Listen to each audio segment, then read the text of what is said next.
Before you go, Arthur. Home. I got a bloke in there, chucked a brick through a shop window and assaulted Carson. No, I'm sorry, Fred, no. It's not the idea, I know, but I've got enough on my hands. The thing is, Chummy won't even give his name. He just sits there. Hasn't said a word since he was brought in.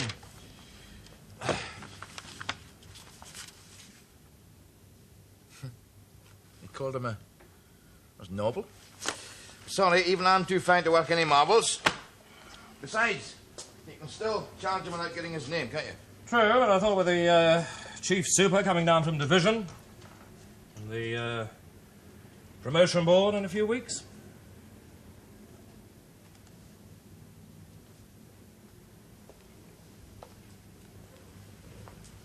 It's a sticky one, Arthur. Good chance, it seemed.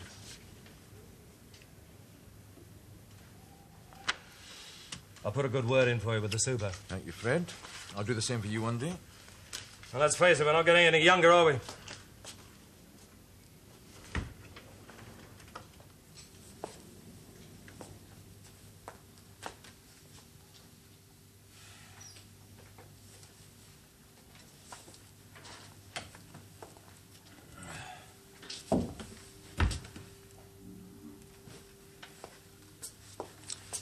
Now, what's all this in need of, eh?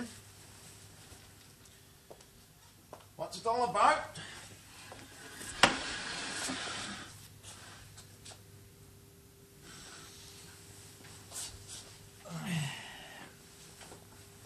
Now, I don't know whether you know the procedure, but in case you don't, it's quite simple, nothing to worry about. You tell me what happens and I write it all down. It's what we call the statement, see? Then you sign it, then down into the cells, tomorrow morning, up before the beak, few quid. Week or two inside, maybe, then out, free. One's debt to society paid on the nail. Good? Oh, but before that we need one thing. One little detail, small but important nonetheless, and that is your name, who you are, to go up on top here, you see? Before everything else, like, Arnold Fortescue or whatever it is, see? Like kind of a heading. So, you are... Come on, it's not difficult. I know many children of 2 or 3 years of age could tell me their own names. The town's full of them. Now, you must have a name. Everyone has a name. I have a name, Taylor, Sergeant Taylor, Arthur James Taylor. That is my name. The constable you knocked down, he has a name, Carson. The cadet in here before I came in. He has a name. There's not a human being in the entire world hasn't got a name, regardless of race, colour, or creed. You see, it's quite usual, nothing to be ashamed of. Well, let me put it this way. This is not a bureaucracy gone mad. This isn't another of those irritating little formalities. Oh, no, far from it. You see, if we don't know who you are, it complicates the charging of you.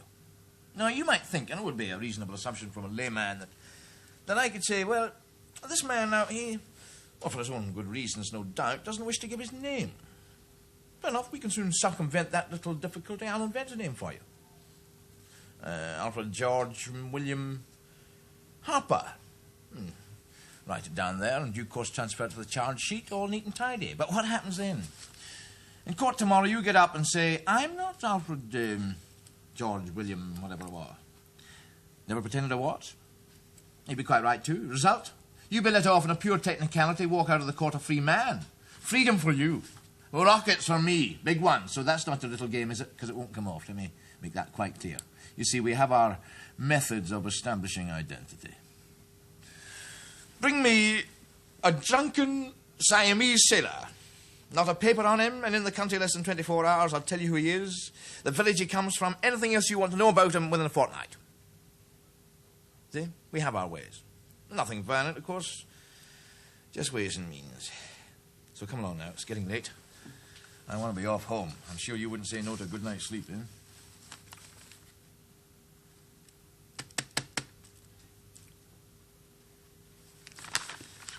All right. Let's see what you've got in here.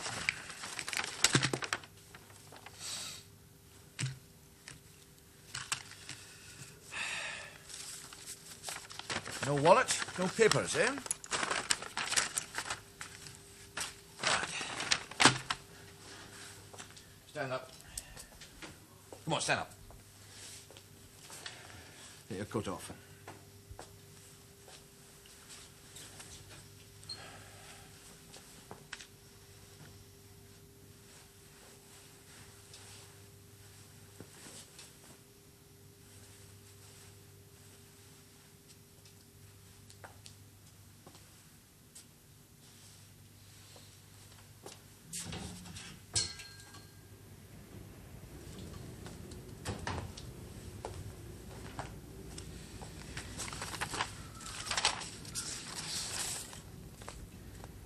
Now,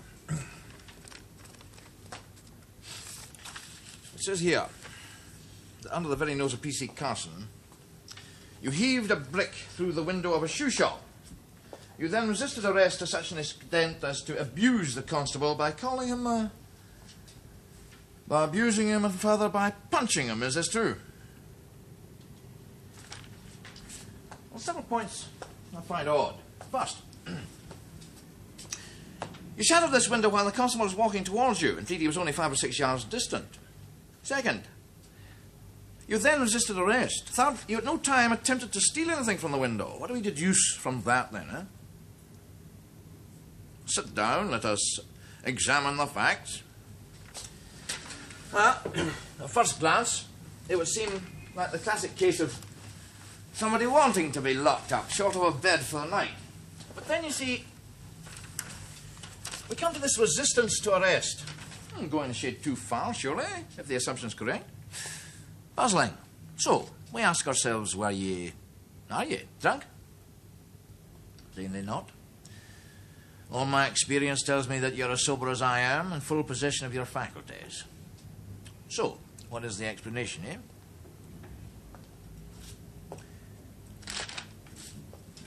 I need hardly point out to you that it is in your interest to speak. Assaulting an officer, and in the course of his duty too, that's not a matter to be taken lightly. Do you deny the assault? Come on, just yes or no, that's all I need. Do you deny the constable's story? Did you or did you not break the window? Did you or did you not assault the constable? Oh, for heaven's sake, man, say something. Look, we know you can speak. You're capable of it. You've spoken already once this evening to the constable. Words are plainly at your command.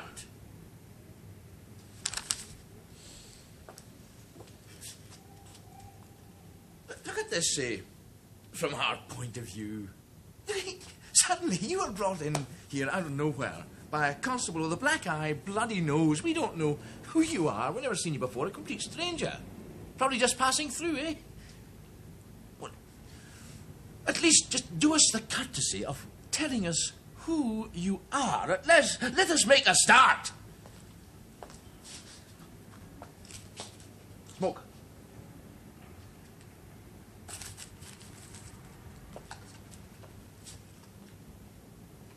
Well, I broke in here once. Did I tell you? No, I don't think I did. You've been in hiding for the best part of a week. Just after a big job, he and 3 mates had done a jeweller's.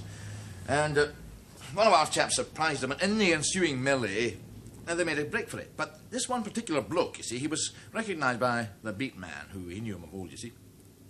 Well, we turned this town over, brick by brick, looking for him. Not a sign as to his whereabouts, not a sign. Then suddenly, lo and behold, he walks into the station here. Now, it wasn't the lack of food that had got him down. It wasn't the discomfort. It was the lack of a cigarette.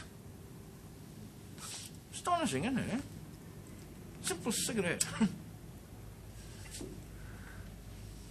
He's a heavy smoker, you see, same as you, I dare say, and he hadn't had one all the time he'd been hiding up. You see, not one for a whole week.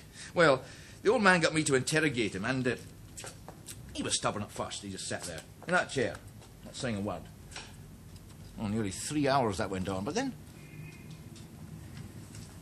he asked for a cigarette. He almost pleaded. So what did I do?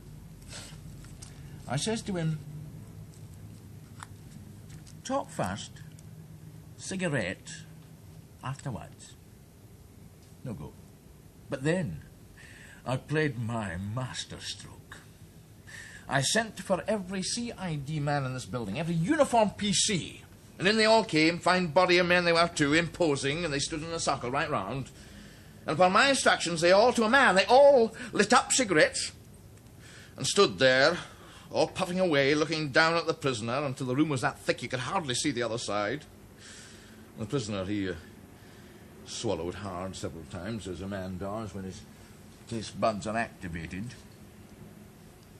And when he was almost slavering, I took an open packet of 20 and I put them down on the table, just within arm's length, just about there. Talk first. Talk first. In 5 minutes, we had the whole story. The words gushed. A monsoon of words, a whole tornado of words. We were up to here in words.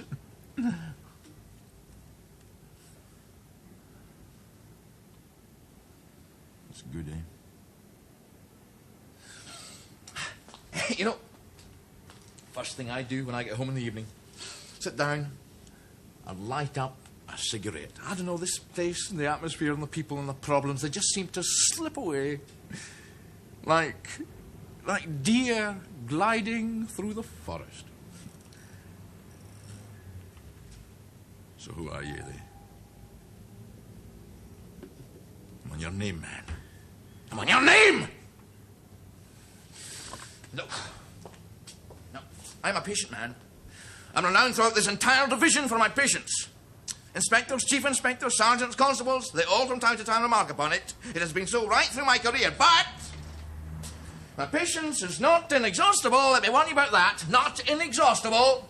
I'm only human after all, a man like you, trying to help. But there comes a time when the public relations image flies out through that door and we get down to brass tacks. Do you understand that? Brass tacks. See, look, I don't think you realise your position. I don't think you appreciate your position at all. Assaulting an officer. I mean, better men than you have been sent down for years for that. Where does it end? Ask yourself. Where's the limit to that sort of thing? Well, I'll tell you. Anarchy, that's where. The law coming to mean nothing. A lot of clowns in blue, eh?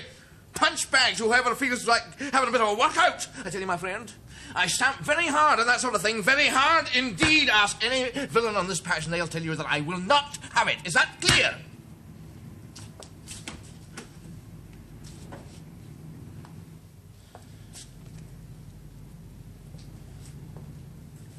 No, I will not have it.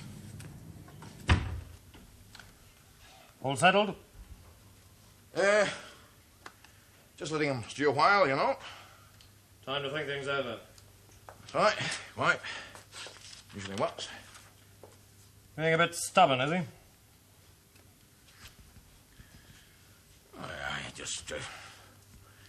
He just sits there like it's disturbing. It would be. No, I've got to get this bloke talking, Fred. You will. I mean, it's heaven sent, isn't it, with the chief down there?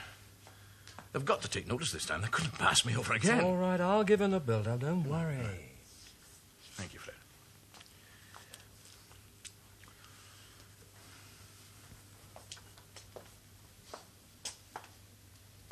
Oh, here, look, give us a couple of minutes and then send in some tea, would you? Yeah, right.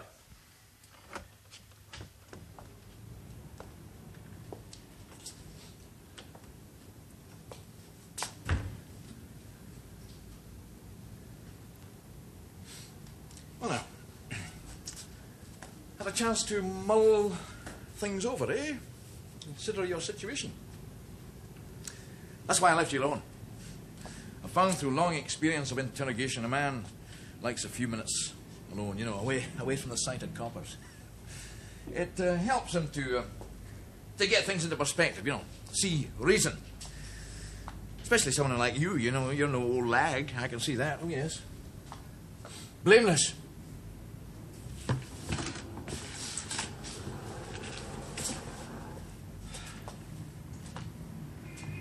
But you have broken the law now, haven't you? Transgressed.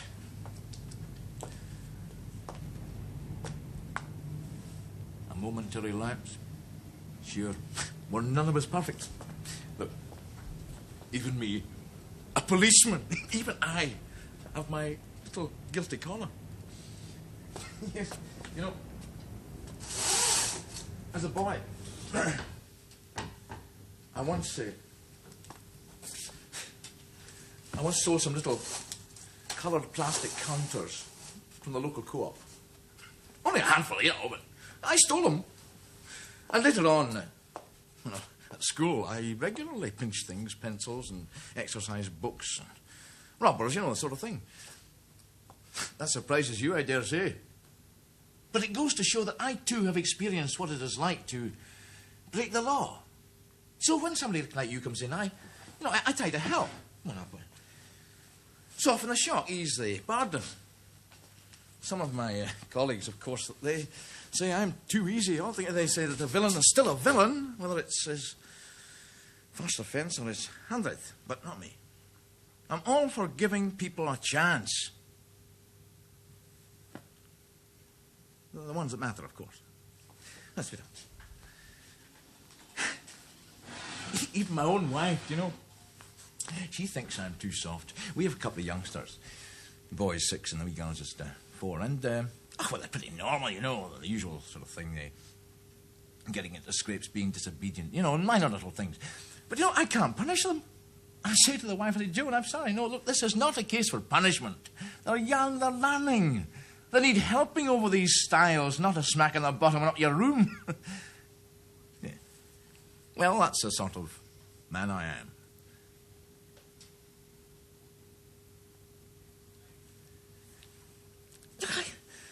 You obviously just... You don't appreciate how fortunate you are. This sort of case is not CID material normally, you know. In the normal course of events, you'd have been brought in here along with P.C. Carson and the station officer, the sergeant out there. Carson would then have given his version and then the sergeant would have questioned you. But P.C. Carson is in the hospital and the sergeant's a busy man, so he asked me to look into it. And that is where your good fortune comes in. Because the sergeant is not renowned for his patience as I am. Oh, he's a good man, a fine policeman, but...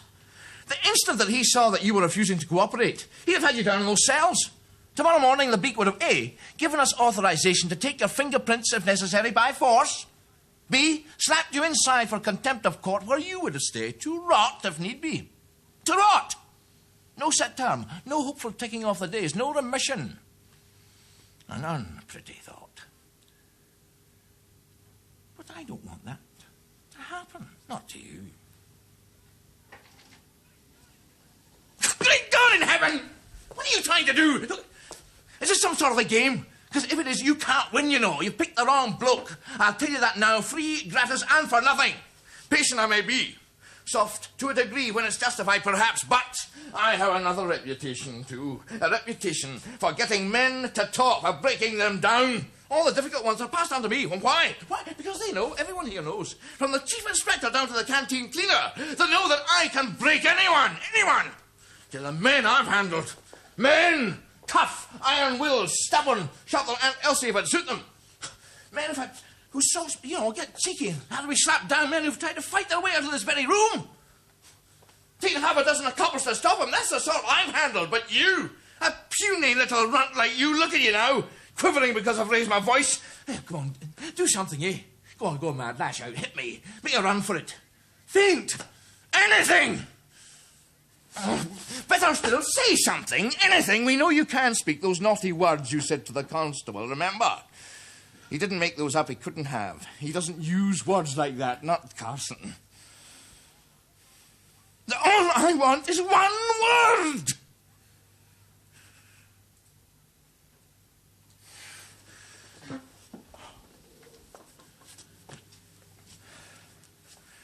The whole country to choose from. Millions of shop windows to smash. Land's End to John O'Groats, but no, had to be here. Where the hell are you from? Is this some kind of a mania, this breaking windows and belting coppers? Maybe you are a habitual criminal. Maybe you've got a record that's the marvel of Scotland Yard. Or maybe you just had a bellyful, eh? Nagged by the wife at breakfast. Had a row with the bus conductor on the way to work. Ticked off by the boss. Maybe you're just rebelling against authority, eh?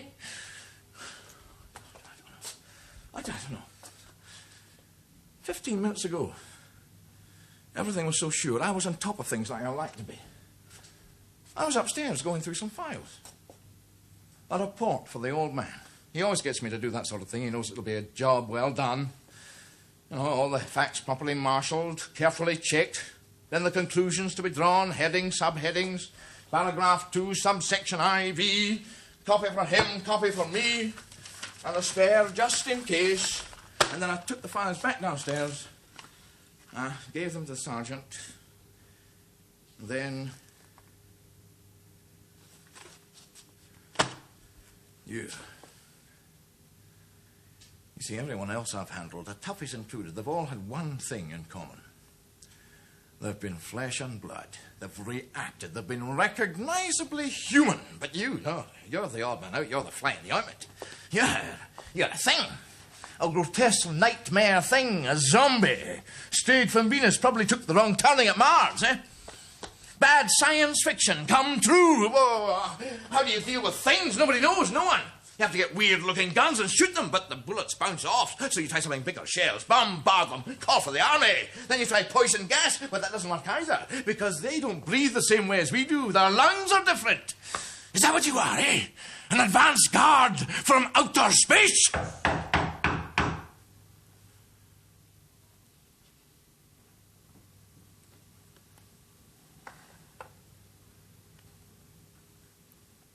Thank you.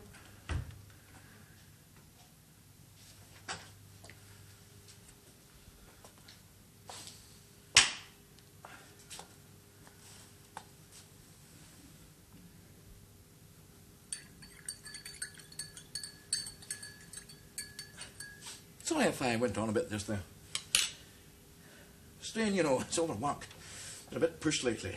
Gets you down, you know. This is supposed to be my day off. Well, one thing I'll say about our canteen, they do make a good cuppa. And what, let's face it, would we do without our mugs of tea stuck in here in these offices all day, smoking like chimneys, talk, dehydrated. That's what. There's no time at all.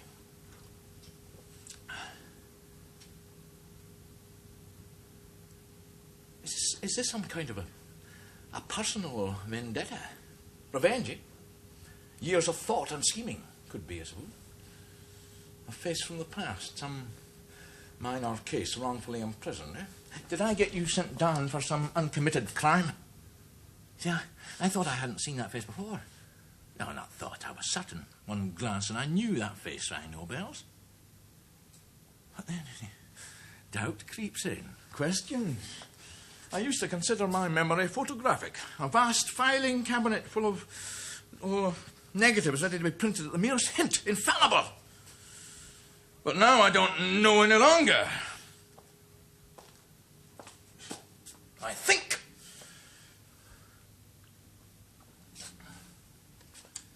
All those people out there. Solicitors, shop girls, osteopaths, undertakers, whores, taxidermists, striding through life. Happy in their work, chuckling, whistling happy little tunes on top of their jobs, a communion of content. Maybe I should join them. I mean, nobody's compelling me to be a policeman. I could walk out of here now, never come back, never see this place again. I could join them just like that anytime I want to. A man like me get a job easy enough. Better paid, probably. Better hours, that's for sure. But I like being a policeman. I mean, it's not just a job with me. I happen to believe in law and order. I see no reason why the whole country should be going around constantly looking over its shoulder for fear of being robbed or coshed. That's no way to live. Well, the trouble is that the chummies are getting craftier as well as nastier. So we just have to work harder, that's all. The wife complains, of course. I said to her, I'm sorry, love. Now, you either get a full-time husband and a part-time lousy copper, or vice versa. I'm a dedicated copper, you see, heart and soul. But suddenly, should I be a policeman? Questions. That was when I was in the army. Pure coincidence. I happened to be put in charge of... Oh, there are 4 right desperate characters. One of them was up for manslaughter. The other had pinched an army laddie. He was running a highly profitable bus service with it up in North Burma. The other 2 had been up for rape. Oh, 4 right hard cases. Show them a bit of authority, they'd die laughing. Frightened me to death, but you know that we all got on very, very well. They seemed to respond to me. And that's when I began thinking. It began to look as if I was a born copper. And after we went to mobbed, I became one. A few years on the beat, then transferred to CID. I was home and dry. I've been a sergeant for some years now. Expecting to be made inspector soon.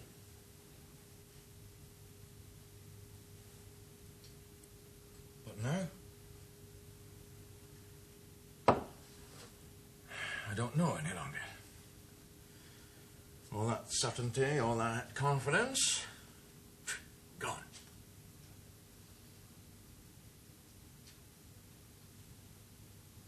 And all through you. What right have you coming in here out of nowhere to do this? I tell you, my friend, that nobody has the right. No one! Because what I've built up is me! My soul has gone into making me what I am. My soul with all its faults and quirks. All right, I may not be a perfect copper according to the rules, but I'm a bloody good one. I get the results, don't I? Look, it's all on the record. Go and have a look if you want to. And nobody like you hasn't got the brains of a moronic gnat. Oh, God, I can just hear them. If this comes out, what about old Taylor then, eh? Beaten by a bum, couldn't get a word out of him, eh? It'd be hilarious if it wasn't so bloody shattering. Oh, I warn you, I'm beginning to take a violent dislike to you. Oh, it's not a dislike. It's a hatred. I'm beginning to actively hate you. And that's dangerous for both of us. Because when a copper gets his panty up, it's tricky. It clouds his mind. He doesn't see things as objectively as he should do. And for you, because policemen are only human, you know. They bottle up their feelings, their contempt for the likes of you for months on end. But there comes a time when those feelings won't be bottled up any longer. When they take over. And you are very close to being the last straw on this camel's back. Very close indeed. Now, I told you I could be a bit of a bastard. Now, I could give you references if you don't believe me. And they tell you that when provoked, I'm not so soft as people like to think. And you provoke me. You disturb me. And you provoke me. And I'm going to get words out of you if I have to beat them out. Come on. Hey, come on. Hey, what was that? What was you said? Hey, come on, you said something. Come on, let's have it. Come on. Again. Come on. Or do I have to beat them out of you? Come on, words. You disgusting lump of flesh. Words. You diabolical creature. Come on, words. Speak. Be human.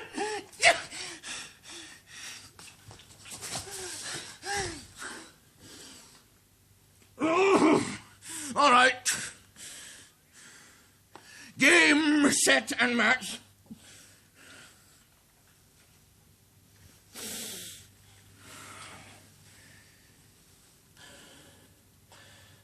One word. Any word. Take your pick. Certainty would have been restored. Confidence. Everything that matters.